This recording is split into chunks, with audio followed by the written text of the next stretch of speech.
नमस्कार, आप देख रहे हैं कालचक्र और मैं हूं आपके साथ अंजलि आनंद और मेरे साथ हैं प्रश्न कुंडली विशेषज्ञ पंडित सुरेश पांडे जी। बहुत बहुत स्वागत है पंडित जी आपका। धन्यवाद। तनाव, नकारात्मक सोच और डिप्रेशन से हारे नहीं बल्कि हराएं। जानिए मन को मजबूत करने के 30 उपाय सिर्फ कालचक्र में।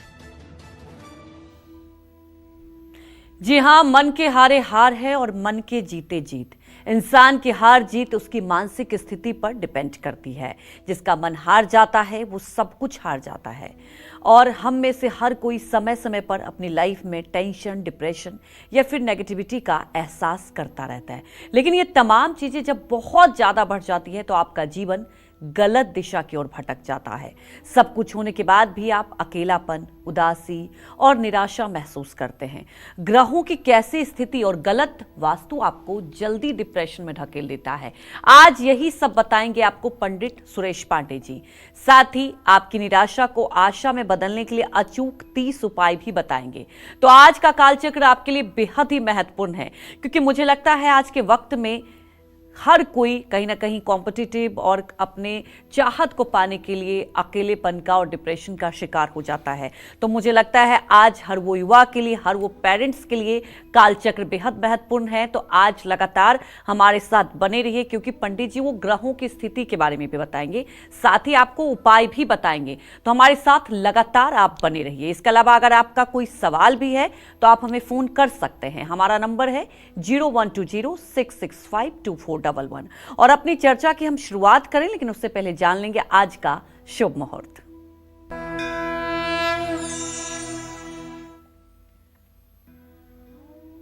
इक्कीस दिसंबर 2024 दिन शनिवार। आज पौष कृष्ण पक्ष की षष्ठी तिथि दोपहर 12:21 तक। इसके बाद सप्तमी तिथि शुरू होगी। पूर्वा फाल्गुनी नक्षत्र कल सुबह 6:14 तक। इसके बाद उत्तरा फाल्गुनी नक्षत्र शुरू होगा। प्रीति योग शाम 6:23 तक। इसके बाद आयुष्मान योग शुरू होगा।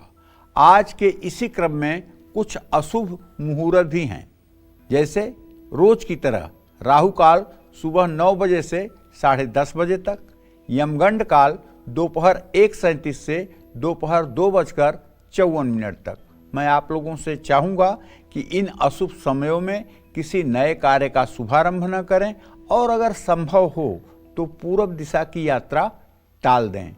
जय मां विंध्यवासिनी। तो कुंडली में कौन सा ग्रह आपके मन को कंट्रोल करता है, साथ ही कुंडली में ग्रहों की कैसी स्थिति आपके लिए तनाव और डिप्रेशन की वजह बनती है, ये पंडित जी से जानते हैं और समझते हैं। बताएं पंडित जी। देखिए, आधुनिक चिकित्सा के अनुसार डिप्रेशन का कारण मस्तिष्क में होने वाले रासायनिक बदलाव हैं और ज्योतिष के अनुसार इसका सीधा संबंध चंद्रमा से है। देखिए, आज विज्ञान चाहे जितना आगे बढ़ गया है, लेकिन वो केवल हमारे इस भौतिक शरीर का x ray, ultrasound, MRI, CT scan कर सकता है। मन का सीटी स्कैन नहीं हो सकता, बुद्धि का सीटी स्कैन नहीं हो सकता, चित्त का एमआरआई नहीं हो सकता, अहंकार का एमआरआई नहीं हो सकता।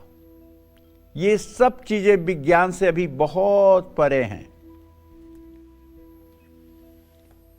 हमारे यहां शुक्ल यजुर्वेद में एक मंत्र है, ओम चंद्रमा मनसो जातः चक्षो सूर्यो अजायत श्रोताद्वायुश्च प्राणश्च मुखादग्निरजायत। चंद्रमा मनसो जातः, चंद्रमा मन का कारक ग्रह है। इसी बात को महर्षि पाराशर बृहत पाराशर होरा शास्त्र के संकलन में लिखा हुआ है, शुक्रो शुक्रश्च तथा नेत्रम चंद्रमा मनसस्तथा। चंद्रमा मन का कारक ग्रह है। तो चंद्रमा का सीधा संबंध जो होता है वो किससे होता है? मन से होता है। और चंद्रमा शरीर में जब आप किसी की कुंडली देखते हैं तो उस व्यक्ति के किस अंग पर प्रभाव चंद्रमा डाल रहा है, इसके बारे में आप जानिए। अगर मेष राशि पर चंद्रमा है तो चंद्रमा का पूरा प्रभाव आपके नाभि पर है। ऐसे में आपकी डाइजेशन क्षमता थोड़ी सी प्रभावित होगी। चंद्रमा अगर वृषभ राशि में है तो आपका चंद्रमा आपके हृदय पर होगा। आप शांत चित्त, प्रसन्न और बुद्धिमान होंगे। अगर चंद्रमा मिथुन राशि में है तो इसका मतलब चंद्रमा आपके वॉइस बॉक्स पर है, और वॉइस बॉक्स पर है तो आप कभी अच्छे कवि और गायक नहीं बन सकते, चाहे जितनी कोशिश कर लीजिए। लेकिन चंद्रमा अगर कर्क राशि में है तो आपका चंद्रमा बाईं आंख के ऊपर प्लानर पॉइंट पर है, अर्थात आप एक बहुत बड़े योजनाकार हो सकते हैं। आपकी योजना अगर बनाएं आप योजना, तो उस योजना को असफल दुनिया में कोई कर नहीं सकता है। आप बहुत बड़े योजनाकार होंगे। और यदि सिंह राशि में चंद्रमा हो तो इसका मतलब कि आपके क्रिएटिव पॉइंट पे चंद्रमा है, मतलब आपको किसी चीज की योजना नहीं बनानी होती है, बल्कि आपके सामने चाहे जितना चुनौती भरा काम आ जाए, आप उसको करना शुरू करते हैं, प्लानिंग करते हुए, काम को आगे बढ़ाते हुए और कार्य को सफल कर देते हैं। इसी तरह से अगर कन्या राशि में चंद्रमा हो तो ये वॉइस बॉक्स पर होता है। आप कभी कवि और गायक नहीं हो सकते हैं। आपके वाणी से संबंधित कुछ न कुछ दोष जरूर रहेंगे। और अगर शुक्र माने तुला राशि का चंद्रमा हो तो वो हृदय पर विराजमान होगा। कभी कभी आपको बेचैनी महसूस होगी। अगर वृश्चिक राशि का चंद्रमा होगा तो निश्चित रूप से आपको डाइजेशन की प्रॉब्लम होगी। आपकी जठराग्नि मंद रहेगी। आपका भोजन डाइजेस्ट ठीक से नहीं होगा। आपका मन हर समय बेचैन रहेगा। और धनु राशि में अगर हो चंद्रमा तो इसका मतलब आपको यूरिन से संबंधित बार बार समस्याएं होंगी। जल्दी जल्दी यूरिन के लिए आपको जाना पड़ेगा। और यदि मकर राशि पे चंद्रमा हो या कुंभ राशि पे चंद्रमा हो तो ऐसे में आप कोई भी योजना शौचालय में बैठकर ही बनाएंगे, टॉयलेट में बैठ करके, और वहीं आप अपनी सारी प्लानिंग पूरे दिन की करेंगे। और यदि मीन राशि का चंद्रमा हो तो फिर आप जो है धर्म कर्म में रुचि रखने वाले होंगे। ये 12 राशियों के चंद्रमा के स्थिति का प्रभाव मैंने शरीर के अनुसार आपको बताया है। कुंडली में चंद्रमा चौथे भाव का वैसे स्वामी माना जाता है और पृथ्वी के सबसे नजदीक होने के कारण मन पर चंद्रमा का बहुत ज्यादा प्रभाव पड़ता है। इसीलिए आप देखिए ना, शुक्ल पक्ष की 10वीं से और पूर्णिमा तक देश में अपराध ज्यादा होते हैं।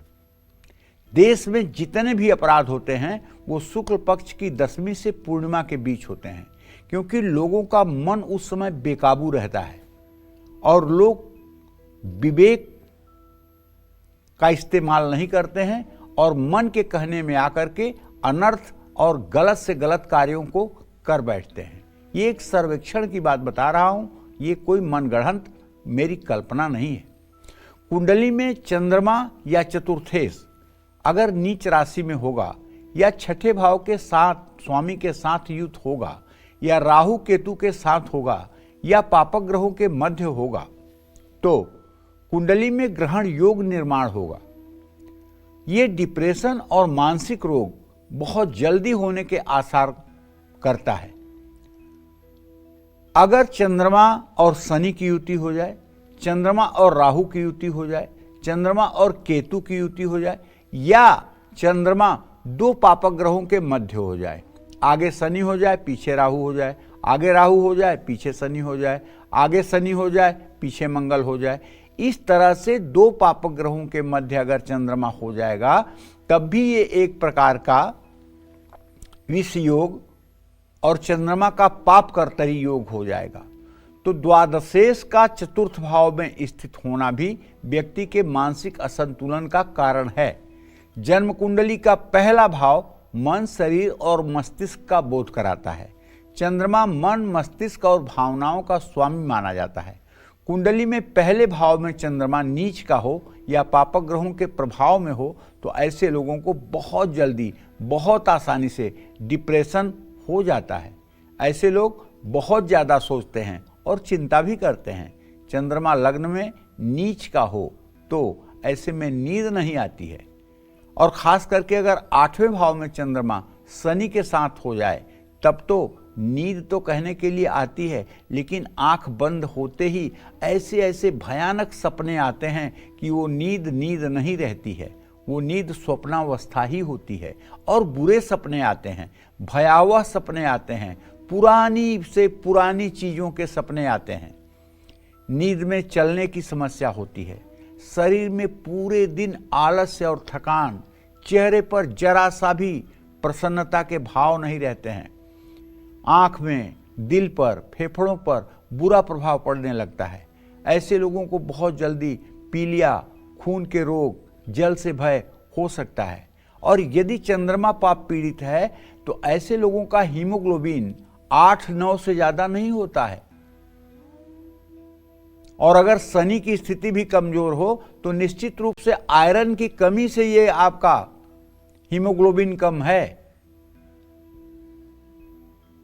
अगर हीमोग्लोबिन आपका 8, 9, 10, 11 तक है तो आपको अपना एक बार आयरन चेक करवाना चाहिए और लोहे के बर्तन में भोजन बना करके भोजन पाना चाहिए। खास करके लोहे की कढ़ाई में सब्जी बना करके, लोहे की कढ़ाई में खाना बना करके अगर आप खाना शुरू करें, इससे भी लाभ मिलता है। जिन महिलाओं की कुंडली में चंद्रमा पहले भाव में कमजोर होता है उनको मासिक धर्म से जुड़ी समस्याएं भी होती हैं। क्योंकि एक बात बहुत अच्छी तरह से आप जान लीजिए, मासिक धर्म जो है ये मन से जुड़ा हुआ है। गोस्वामी तुलसीदास जी रामचरितमानस में लिखते हैं, अब ये मेरा कोड नहीं है कि कल मेरे ऊपर आप मुकदमा कर दीजिए कि आपने स्त्रियों के खिलाफ बोल दिया है, ऐसी मेरी कोई मंशा नहीं है, ना मैं बोलना चाहता हूँ। लेकिन रामचरितमानस में लिखा हुआ है रोगों के बारे में कि कौन सा रोग किन परिस्थितियों में होता है। तो तुलसीदास जी ने उत्तरकांड में लिखा है, मन कुटिलता रोग क्षयी, अधिक रक्तस्राव होना, अधिक खून का जाना माहवारी में, इसको क्षयी का रोग कहते हैं। और ये गोस्वामी जी कहते हैं मन कुटिलता, ये मन के तनाव के कारण होता है। जिन लोगों को जितना मेंटल स्ट्रेस होता है उनको उतनी ज्यादा ब्लीडिंग होती है। एक बहुत अच्छे वैद्य काशी नरेश के वैद्य हुआ करते थे बनारस में, और बीएचयू में एक लेडी डॉक्टर थी गायनोलॉजिस्ट। उनको इस चीज़ की बहुत बड़ी समस्या थी कि उनकी ब्लीडिंग ही 10 दिन से नहीं रुक रही थी और सारे डॉक्टरों ने हाथ खड़े कर दिए। फिर वैद्य जी के पास उन्हें लाया गया। बताते हैं कि वैद्य जी ने कुछ नहीं किया, केवल अपने आंगन में से उन्होंने थोड़ी सी धनिया की पत्ती तोड़ कर ले आए और बोले इसको दोनों हाथों में रख करके और इसको मसल करके, और ये धनिया की पत्ती का हाथ जो है धनिया फेंक करके दोनों हाथों को सूंघते हुए आप लेट जाइए। और वो लेट गई। उनको ऐसी नींद आई कि कम से कम वो 10-12 घंटे सोती रही, और जब उसके बाद उठी तो उनकी ब्लीडिंग बंद हो चुकी थी। अगर किसी महिला को तनाव नहीं है और ठीक से नींद आती है, नींद सही मात्रा में आती है, तो मैं दावे के साथ कहता हूं कभी उनको ब्लीडिंग की समस्या हो ही नहीं सकती है। ये शुद्ध रूप से मन से जुड़ा हुआ रोग है। इसीलिए हमारे यहाँ सनातन धर्म में जब विवाह होता है तो विवाह मंडप में ही लड़कियों को अंगूठे के बगल वाली उंगली में बिछुआ पहना दिया जाता है। और बिछुआ पहनाने का मूल उद्देश्य है कि एक्यूप्रेशर का जो वो पॉइंट है, वो ओवरी का एक्यूप्रेशर पॉइंट है बिछुआ के बगल वाली उंगली का अगला परुआ, और वहाँ जब चांदी का बिछुआ पहना दिया जाता है तो उसका एक्यूप्रेशर होता रहता है। इससे गर्भाशय जब नीचे की तरफ आता है या जब ऊपर की तरफ जाता है तो उससे मानसिक स्थिति पर उसका प्रभाव नहीं पड़ता है और महिलाएं रोग मुक्त रहती हैं। सनातन धर्म में कुछ भी ऐसा नहीं है जो निष्प्रयोज्य हो, जो बिना प्रयोजन का हो, इसलिए ये बताने की आवश्यकता है। लेकिन अगर आप डिप्रेशन, एंजाइटी के शिकार हैं और आपके चेहरे पर हंसी नहीं आती है, आप खुश नहीं रहते हैं, आप हर समय अपने जीवन को लेकर के बुरा बुरा सोचते हैं, आप अपने को अंडर एस्टिमेट किए हुए हैं, तो आप मुझसे एक उपाय सुन लीजिए। और ये मैं उपाय अपने मन से गढ़ नहीं रहा हूं, ये उपाय नेत्र तंत्र में लिखा हुआ है।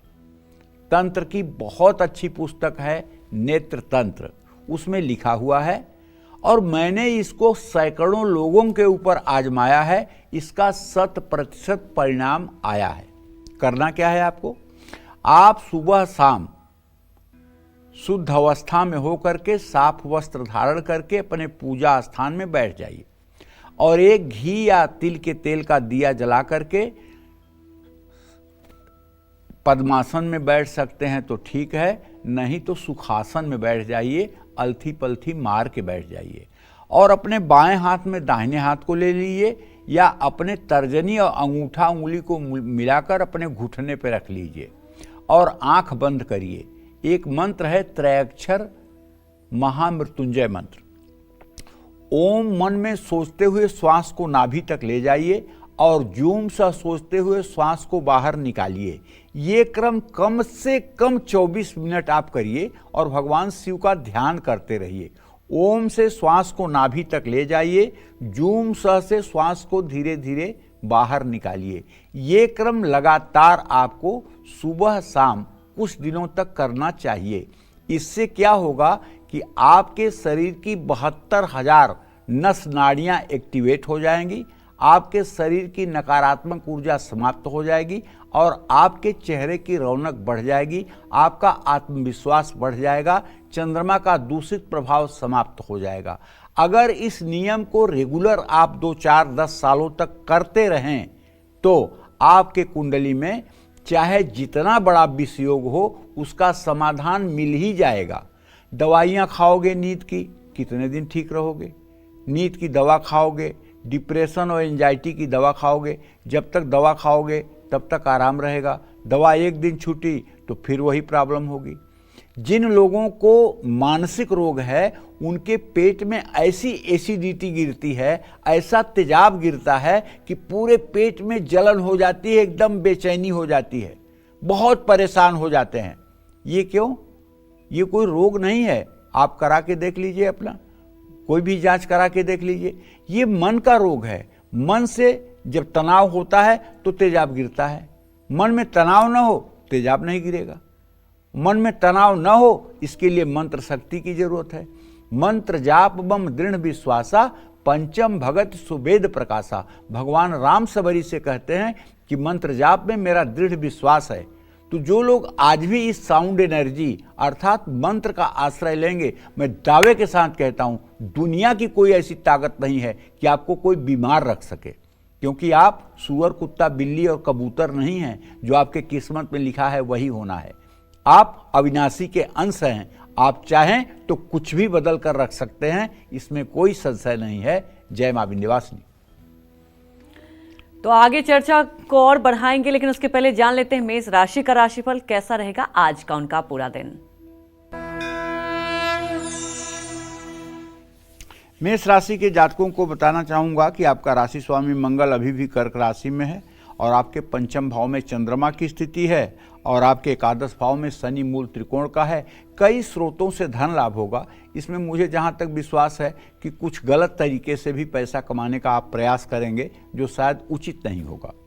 नौकरी और कारोबार में स्थिति बेहतर रहेगी। अपनों के साथ रूखा व्यवहार बिल्कुल ना करें, ज़्यादा ना सोचें, सेहत खराब हो सकती है। भावनाओं पर काबू रखें। घर में बनी पहली रोटी गाय को खिलाएं। शुभ अंक आपके लिए 6 है। शुभ रंग आपके लिए सफेद है। जय मां विंध्यवासिनी। तो अब जानेंगे वृषभ राशि का राशिफल कैसा रहेगा आज का उनका पूरा दिन।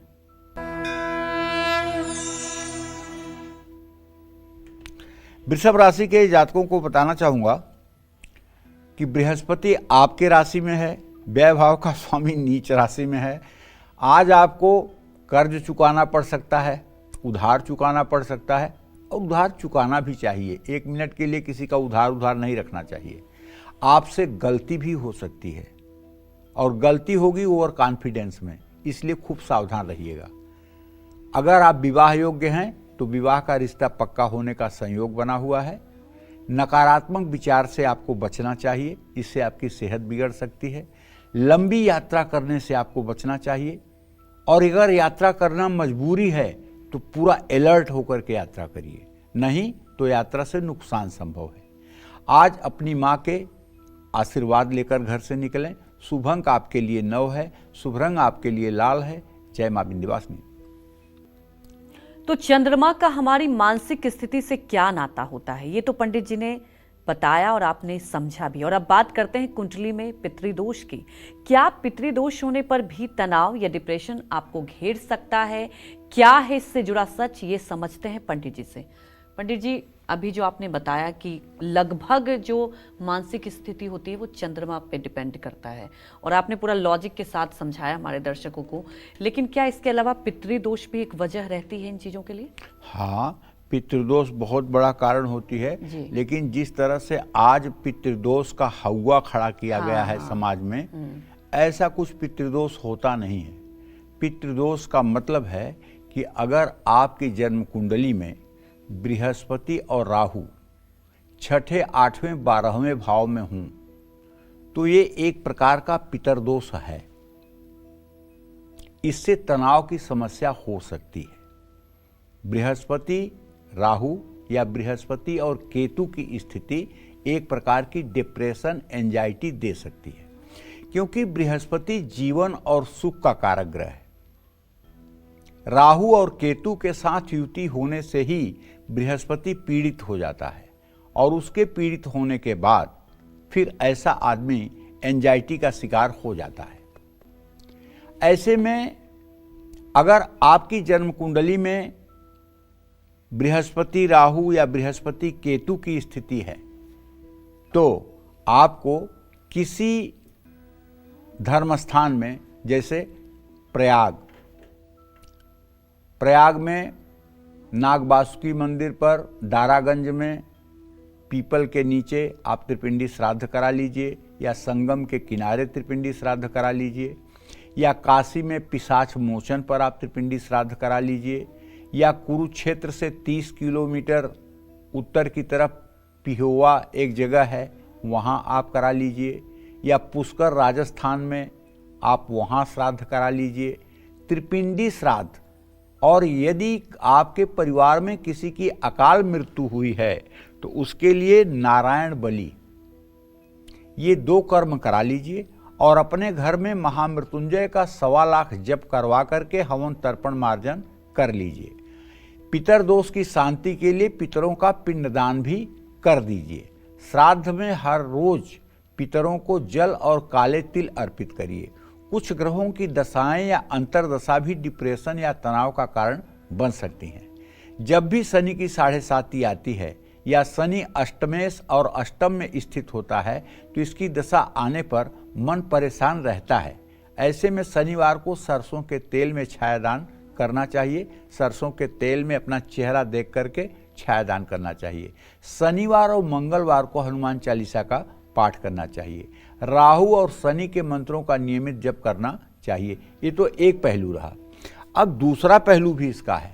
दूसरा पहलू ये है कि जब पितरदोष हो जाता है और खास करके सप्तम भाव में पितरदोष हो गया या लग्न में पितरदोष हो गया तो ऐसे लोगों के घरों में 30 साल, 40 साल, 50 साल की उम्र हो जाती है, शादियां नहीं होती। 3-3 बहनें कुंवारी हैं, 3-3 भाई कुंवारे हैं, घर में वंश आगे बढ़ने वाला नहीं है, कोई घर में शुभ कार्य नहीं हो रहा है, घर की पेंटिंग हुए 20 साल हो गई है, माने अभाव ही अभाव, परेशानी ही परेशानी, दुख ही दुख, और कोई उपाय काम नहीं कर रहा है। तो मैं आपको बताना चाहूंगा, वैसे एक बहुत बड़े संत की वाणी आपसे कह रहा हूं, विश्वास करिए। वो संत हैं, वृंदावन में रहते हैं, परम पूजनीय, परम आदरणीय, पवित्र कीर्ति स्वामी प्रेमानंद जी महाराज तत्वबोध महात्मा हैं, साक्षात राधा कृष्ण उनमें रहते हैं। केवल आपकी दृष्टि होनी चाहिए देखने की। अगर आपकी दृष्टि होगी तो आपको दिखेंगे राधा कृष्ण उनके अंदर। रात के 2 बजे जब वो अपने आवास से निकलते हैं तो लाखों की भीड़ उनके दर्शन के लिए होती है। अगर आप उनका कार्यक्रम देखें, उनकी बात सुने, तो आप अपने को बिना बदले नहीं रह पाएंगे। वो कहते हैं कि अगर आप पितर दोष से प्रभावित हैं, पितर दोष के कारण आपका जीवन नारकी हुआ है, तो आपको चाहिए कि आप अपने घर में 5 अच्छे विद्वान ब्राह्मणों को बुला करके और श्रीमद् भागवत महापुराण का संस्कृत में मूल पाठ करवा दीजिए। संस्कृत में अगर मूल पाठ हो जाए और हवन तर्पण मार्जन हो जाए तो पितर दोष से मुक्ति मिलती है और सब प्रकार के शुभ कर्म होने लगते हैं। लेकिन इसमें मेरा एक संशोधन है कि मान लीजिए अगर आपके पास 5 ब्राह्मण बुलाने की हैसियत नहीं है, 5 ब्राह्मणों को 7 दिन रोकने की स्थिति नहीं है, तो मैं आपसे कहूँगा कि गीता प्रेस की किताब श्रीमद् भागवत महापुराण 2 खंड में है, इसको खरीद लीजिए। 600-700 रुपये में मिलेगी। और आप एकादशी के दिन राम दरबार की पूजा करके या कृष्ण भगवान की पूजा करके या विष्णु भगवान की पूजा करके एक घी का दिया जलाकर सुबह शाम 1-1 घंटे हिंदी में बोल बोल कर पाठ करिए। आप स्त्री हों या पुरुष, 1-1 घंटे बोल बोल कर पाठ करिए और इसको 30 दिन में पूरा भागवत समाप्त करिए। मेरा दावा है कि एक बार के ही हिंदी के पाठ में आपके घर से आधी मुसीबत समाप्त हो जाएगी। फिर दूसरी बार अगर आप करेंगे तो संपूर्ण रूप से आपके घर का सारा विषाद समाप्त हो जाएगा और सब घर में शुभ कार्य होने लगेंगे और घर में खुशियां आएंगी और घर पितर भी प्रसन्न होंगे और आपका मंगल होगा, कल्याण होगा। इसमें कोई दो राय नहीं है। जय मां विंध्यवासिनी। तो अब जान लेते हैं मिथुन राशि का राशिफल कैसा रहेगा आज का उनका पूरा दिन। देखिए, मिथुन राशि के जातकों को बताना चाहूंगा कि यद्यपि आपके राशि पर सूर्य की पूरी दृष्टि है, लेकिन बुध 6ठे भाव में है। इसलिए यह कहना चाहूंगा कि व्यय भाव का बृहस्पति और धन भाव का मंगल, थोड़ा सा सेविंग पर ध्यान दीजिए और आप लोग की सलाह मानिए, तब आपकी आर्थिक स्थिति सुधरेगी। हाँ, आपकी मेहनत रंग लाएगी, लाभ और मुनाफा बढ़ेगा। जीवन साथी आपसे परेशान हो सकता है। समय पर सोइए, खान पान का ध्यान रखिए। अति आत्मविश्वास से गलतियां हो सकती हैं। घर और कार्य क्षेत्र में गंगा जल छिड़कें। शुभ अंक आपके लिए 5 है। शुभ रंग आपके लिए हरा है। जय मां विंध्यवासिनी। तो पंडित जी आगे भी आपको बताएंगे कि अगर आप डिप्रेशन में हैं, अगर आप परेशान हैं, हताश हैं, तो उसके पीछे क्या वजह है। और पंडित जी ने लगातार आपको समझाया भी, साथ में उपाय भी बता रहे हैं। चर्चा को बढ़ाएंगे, लेकिन उसके पहले जान लेते हैं कर्क राशि का राशिफल कैसा रहेगा आज का उनका पूरा दिन। देखिए, कर्क राशि के जातकों को बताना चाहूंगा कि इस समय चंद्रदेव सिंह राशि में विराजमान हैं, तो निवेश से तो लाभ मिलने का योग बना ही हुआ है। काम पूरा करने के लिए थोड़ी मेहनत करनी पड़ेगी। लंबे समय से रुके हुए पारिवारिक काम भी पूरे होंगे। लेकिन आपके चतुर्थ भाव का स्वामी शुक्र इस समय अपने भाव से चतुर्थ में है, इसलिए आपको अपनी माँ की सेहत का ध्यान रखना होगा। फिजूल खर्ची से बचना होगा। जरूरतमंद लोगों में दूध का दान करना होगा। शुभ अंक आपके लिए 8 है। शुभ रंग आपके लिए सफेद है। जय मां विंध्यवासिनी। तो कुंडली में बना कैसा योग आपको डिप्रेशन बीमारी की चपेट में ला सकता है और नशे की आदी भी बना सकता है। साथ ही कैसा वास्तु दोष आपको मानसिक तनाव दे सकता है, ये बताएंगे आपको पंडित जी। लेकिन वक्त हो गया एक छोटे से ब्रेक का। आप बने रहिए हमारे साथ और देखते रहिए कालचक्र।